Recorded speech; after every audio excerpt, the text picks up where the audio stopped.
Colorado cities can now go buck wild on photo radar speed enforcement. Tonight, we look at how much money they're talking.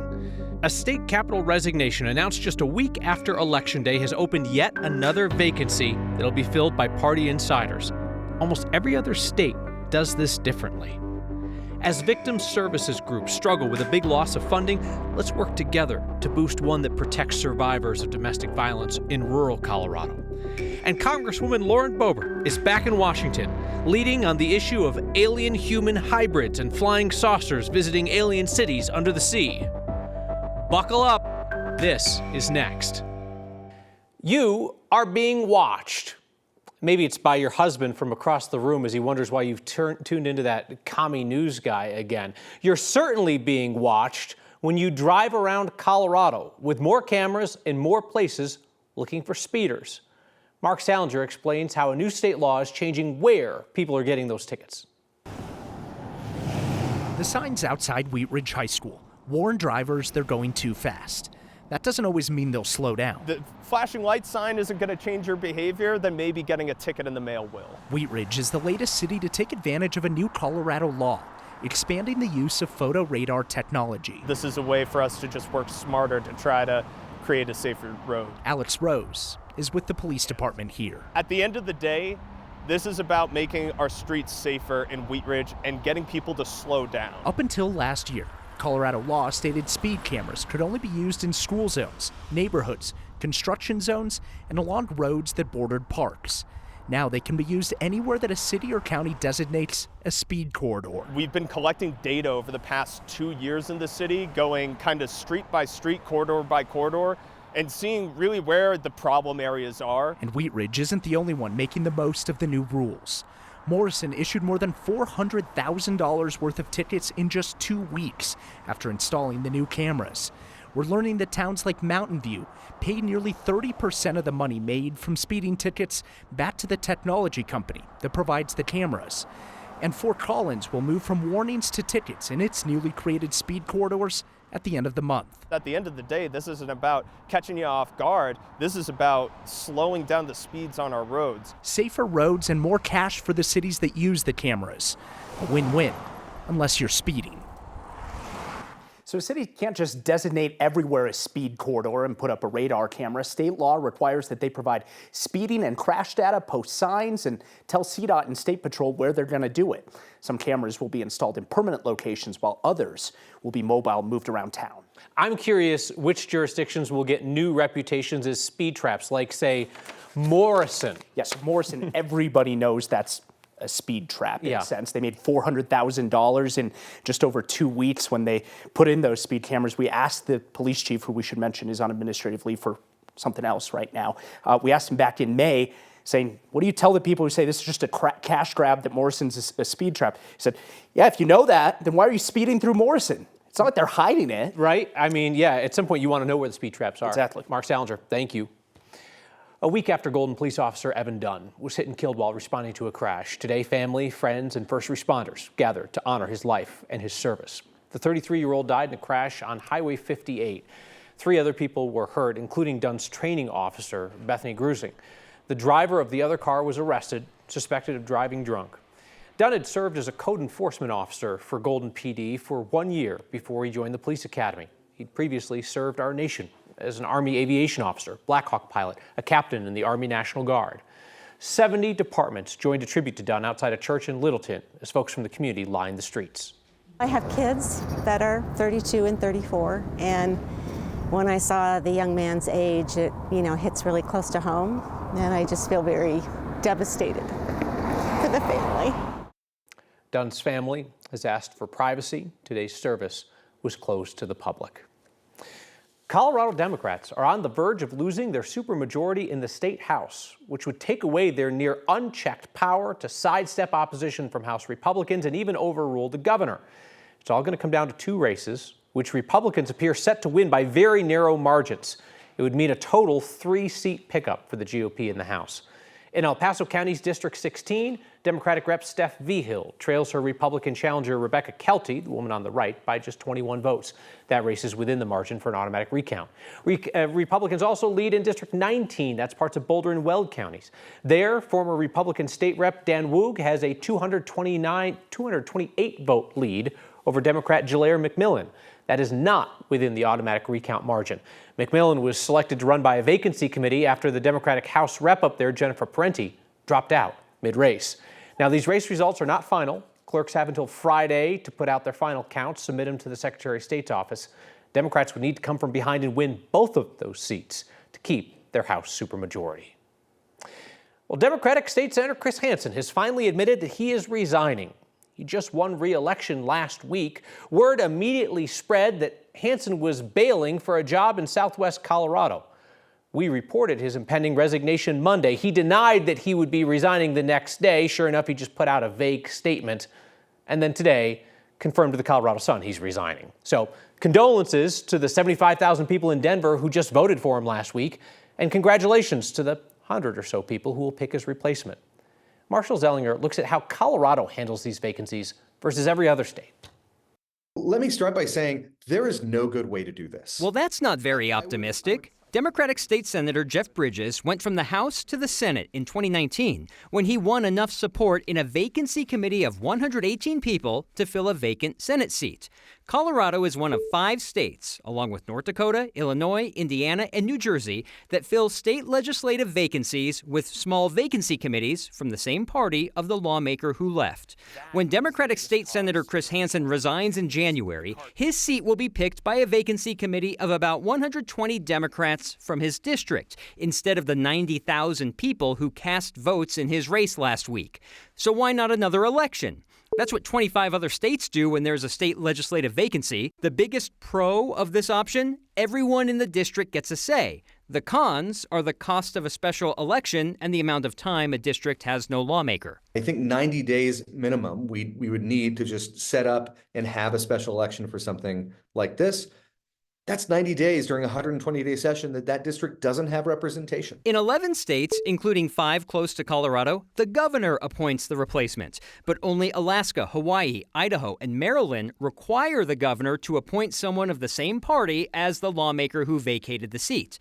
The pro would be an immediate pick. The con would be leaving the choice up to one person. If the legislature is deciding what the new process would be, that we would put that power in the hand of the governor is unlikely. In 8 states, mainly in the mountains and west, county commissioners pick the replacement.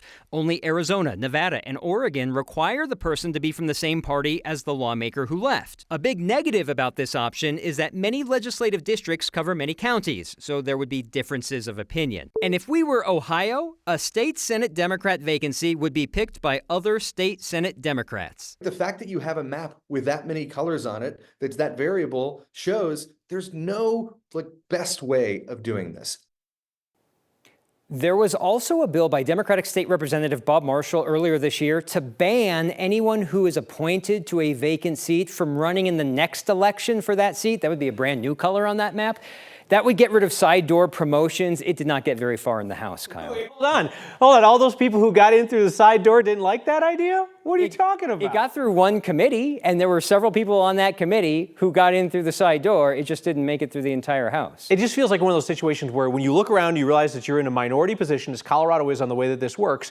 Nothing wrong with being in the minority position if you're convinced that you're doing it the best way, you've got the best position. But here it's like, yeah, our system stinks and we're in the minority. No one is convinced this is the best way to do it. No one is convinced that there's another option that is a better option, other than what's going to happen either next month or in January, where the small committee will make the pick. If you have an idea, write into us next at 9news.com. I know there are a couple state legislators who actually watch, current and former. Welcome your ideas too. Marshall, thank you. So we talked this week about how victim services around Colorado are really struggling right now with a significant cut in federal funding. It is especially difficult for groups in rural Colorado, which often have less options for alternative funding. And that's why this week's Word of Thanks microgiving campaign supports advocates of Routt County.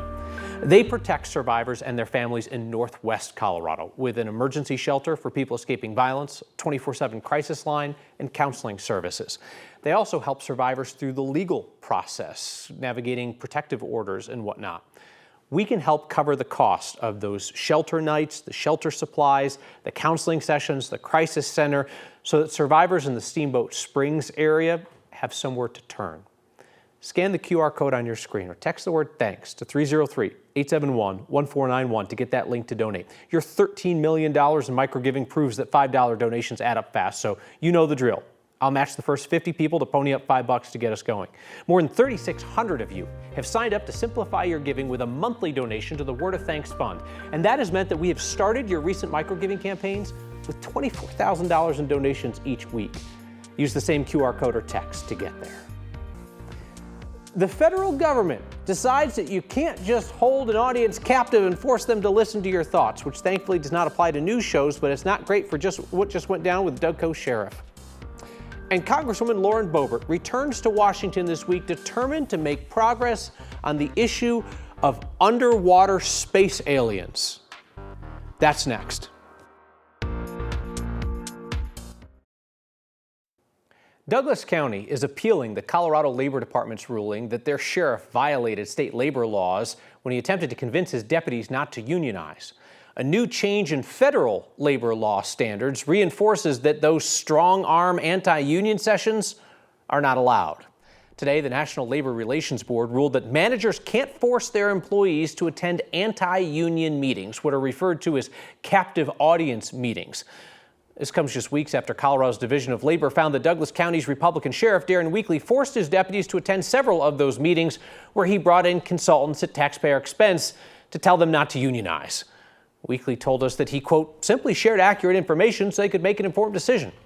The county is appealing the state's decision ahead of that union vote at the Doug Coe Sheriff's Office next spring.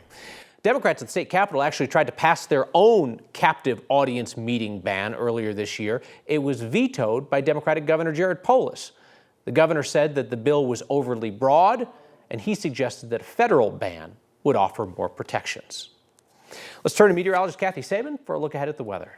Kyle, in an earlier newscast, I put out the call for sunset pictures tonight because it looked like it was going to be a good one. And it was, and y'all answered the call. 442, Colin Klepfer with this beautiful shot here. Red, orange, yellow in the sky. Janny sending in this great picture here. Keep them coming, and we'll post more tonight on 9 News at 9 and 10. Clear, cool evening in Denver. Mild stretch of days for us here in the city, but in the mountains, another storm to track and another round of snow. This system off to the west will not be here until Saturday, so relatively quiet weather between now and then.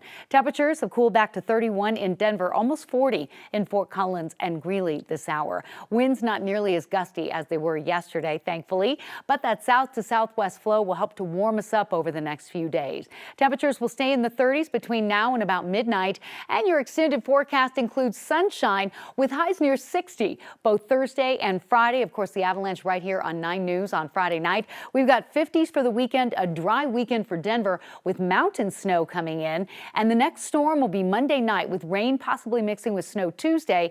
Tuesday's high at only 39 degrees. We will not relent until we get those to the American people. If we get answers on whether our government is creating alien-human hybrids, you have one woman to thank, Colorado Congresswoman Lauren Boebert. Let's talk about space aliens next. Congresswoman Lauren Boebert won her new safely Republican seat by only half the margin of her Republican predecessors, but she is already back hard at work in Congress, laser focused on the issue that Coloradans sent her there to address: underwater space aliens. Boebert's on the House Oversight Committee, which is looking for secret government research into aliens and UFOs, which they now also call UAPs, unidentified anomalous phenomena. Today, 4 self-described UAP experts testified to their belief that the Pentagon is hiding proof of aliens visiting Earth. Boebert said, quote, "The American people are being kept in the dark." Her line of questioning was pretty out there. There are rumors that have come up to the Hill of a secretive project within the Department of Defense involving the manipulation of human genetics with what is described as non-human genetic material, potentially for the enhancement of human capabilities, hybrids.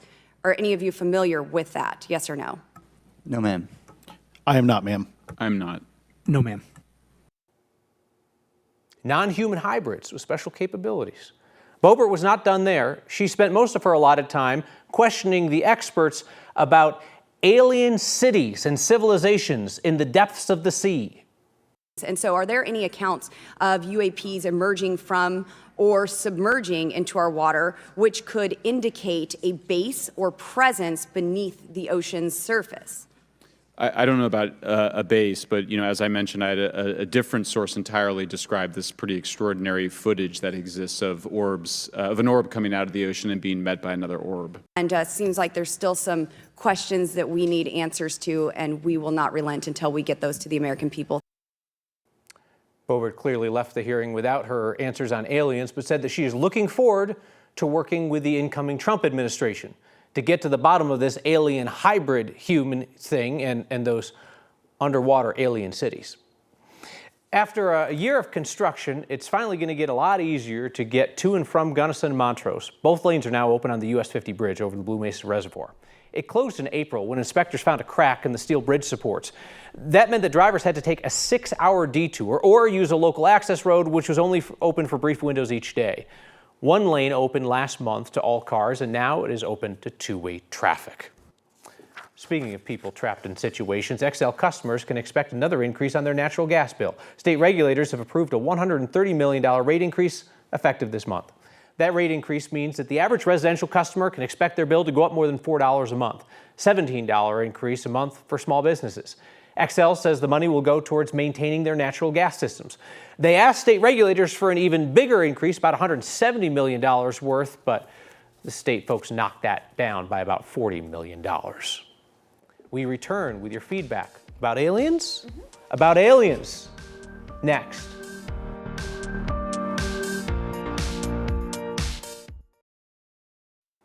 The organizations that help domestic violence survivors around Colorado are really hurting right now because VOCA funds, federal tax dollars that support that work, have been cut significantly.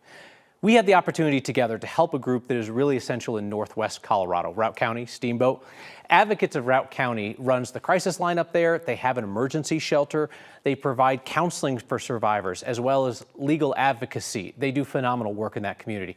If you scan the QR code on your screen or text the word thanks to 303-871-1491, we'll send you the link to join me and other Coloradans in donating. When you get that link, there will be an option to just give this week, or you can also sign up to make a monthly donation to support each Word of Thanks nonprofit. A text, it says, why does it feel like the Lauren Boebert story is a Mad Lib? I would say that 2024 has been a Mad Lib. The Lauren Boebert story would just be one line of it. Liz says, I'm sure there are some issues facing Boebert's district, Douglas County, Eastern Plains, that do not involve aliens. I don't know if that's true, Liz, because if in fact the government is making alien-human hybrids and aliens are living in enormous underwater civilizations, that's probably going to impact a lot of things. You know what I'm saying? I just think until we know, let's just let her cook. You know, let's see what she can come up with on this whole underwater space alien thing. We'll see you next time.